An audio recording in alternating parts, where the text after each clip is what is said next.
Nous avons, comme vous le savez, tous suivi il y a quelques jours une déclaration du président béninois, M. Talon. Je voudrais de façon tout à fait respectueuse dire notre part de vérité sur des faits qui sont par ailleurs vérifiables. Je laisserai bien sûr libre nos compatriotes nigériens, mais également les Béninois, chacun en ce qui le concerne, de se faire son opinion. D'abord, le pipeline, c'est-à-dire, si on simplifie, le tuyau qui ramène le pétrole nigérien de Koulélé à Sémé, de sa conception à sa naissance. Ce pipe a été, disons, les dispositions réglementaires ont été prises pour encadrer sa conception jusqu'à sa naissance. Il y a plus d'une dizaine d'accords signés. Tous ces accords ont été violés par les autorités béninoises. Je vais vous en lire un seul passage. Il y a eu un accord, bien sûr, un accord bilatéral entre le Béninois et nous, un accord bilatéral entre l'État chinois et le Bénin, et même un accord tripartite. Je vous lis juste un passage de l'accord du gouvernement hôte, c'est-à-dire le Bénin, qu'il a signé en 2019, le 5 août, précisément, qui dit ceci. L'État béninois le modifiera, l'annulera, le résiliera, le déclarera invalide ou inopposable, ni ne cherchera à éviter ou à limiter d'une manière, d'une autre manière, c'est bien précisé, les effets du présent accord, de tout autre document de projet ou document de financement sans le consentement écrit préalable de la société de projet Bénin. Vous avez dû suivre effectivement il y a quelques jours quand un lanceur d'alerte a dit que nous avons approché les Béninois pour négocier l'exportation de ce brut par l'acceptation de l'ouverture de notre frontière.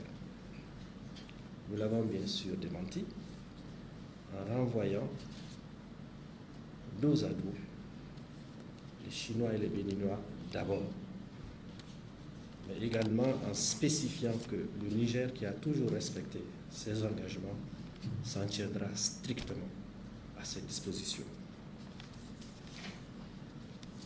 Il y a un deuxième point qui concerne bien sûr maintenant la sécurité au niveau de notre frontière.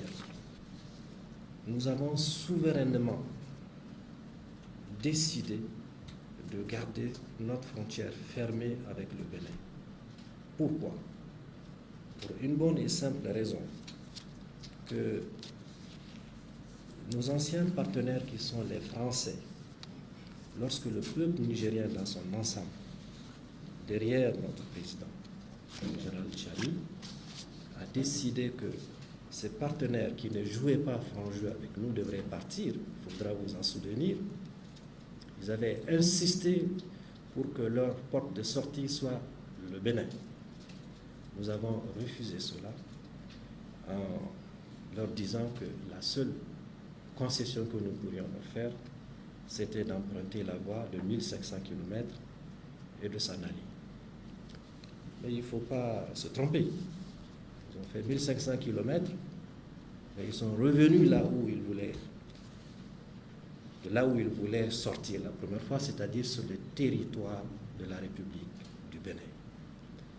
Même si, dans la déclaration qu'on a tous suivie, le président béninois a dit que ce serait ridicule qu'on pense que le Bénin amasse ses troupes avec l'appui d'autres éléments pour envahir le Niger. Il ne viendra jamais dans l'esprit d'aucun Nigérien de croire que le Bénin viendrait envahir le Niger. Jamais. Et on ne l'a jamais dit d'ailleurs.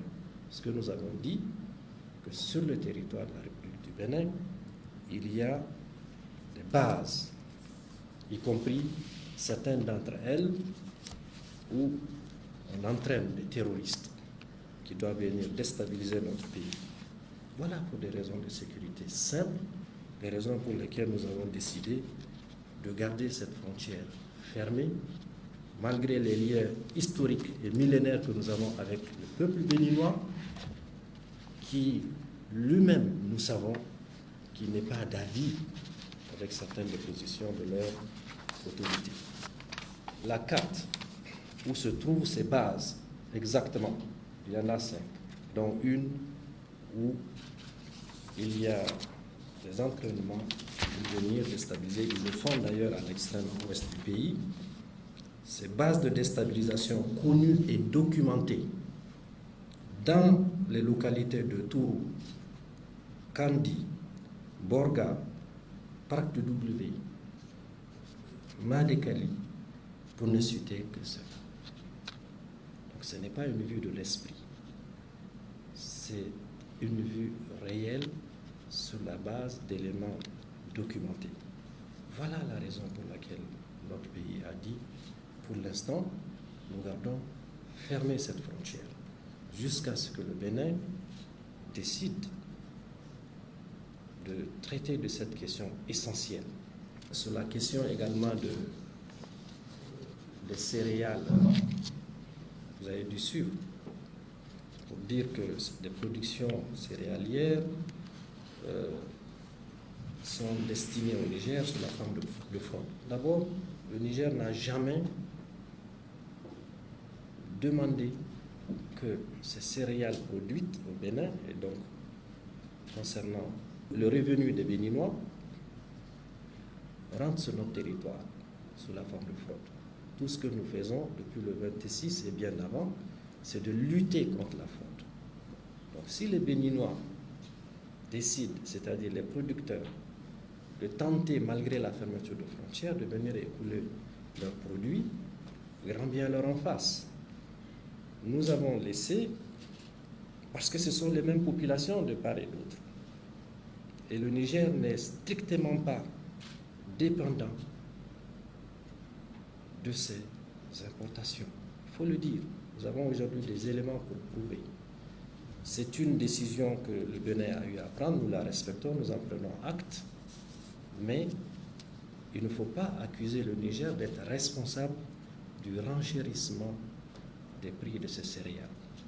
Donc, nous respectons la décision prise par le Bénin en ce qui concerne ces interdictions d'entrer sur notre territoire sous la forme de fraude.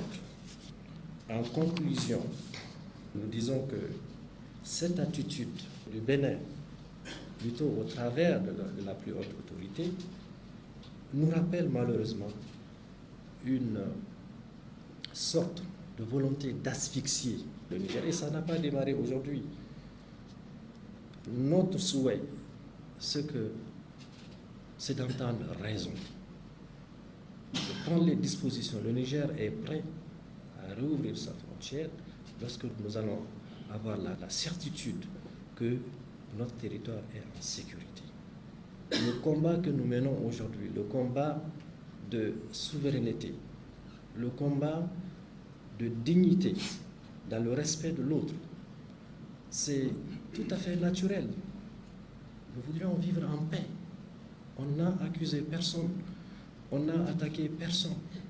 Mais on ne permettrait pas que sous le couvert d'un voisinage ou d'une accusation de n'avoir pas levé les mesures de fermeture, que nous continuons à être attaqués. Ça, c'est une décision que notre gouvernement, le Conseil national pour la sauvegarde de la patrie, pour notre peuple, une décision que nous prenons pour notre propre sécurité. C'est ça. Aujourd'hui, si nous savons que sur le territoire du Bénin, il n'y a pas ces troupes dont je vous ai montré de manière documentée l'emplacement de ce pays qui est parti de chez nous, je vous assure, demain matin, on ouvrira la frontière.